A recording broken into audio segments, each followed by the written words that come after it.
my otherworldliness, my sensory experiences, I was really interested in what they could be. And it was other people who closed them down and taught me that I needed to silence that and be ashamed of it. So even though I felt like I had this really wonderful thing that I could offer, after years and years of not offering it and being disconnected from it, like rediscovering it was quite an amazing thing. And I rediscovered it in one relationship with one person who connected me into this entire different way of thinking. And the fact that there were many, many people in the world who had this entire different way of approaching things that I could never have conceived of on my own.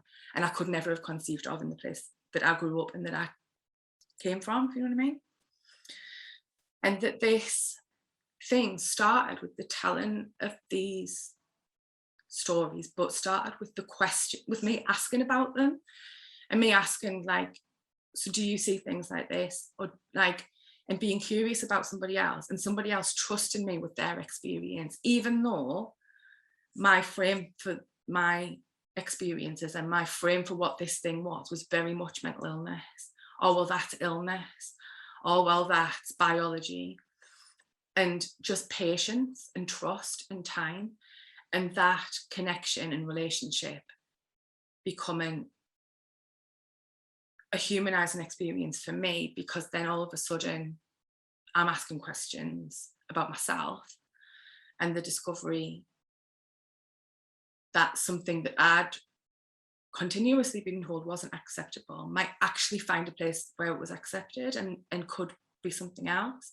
And from an entry to a network point of view, that's called the bridge. And I love that because it comes up in peer support so often. And I love that idea in peer support. And I keep going back to this so I worked in peer support in the NHS, and then I work in peer support as it part of a youth-led organisation called Peer Hub.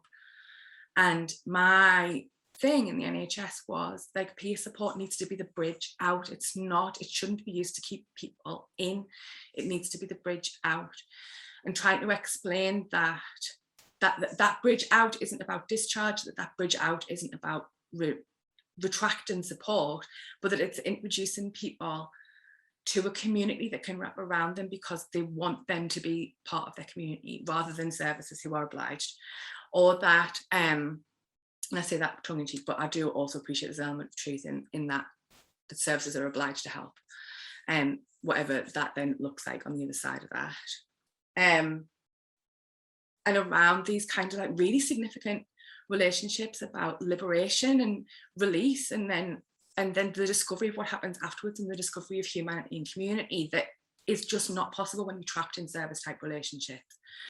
So that bridge connection for me was like just the most beautiful and important thing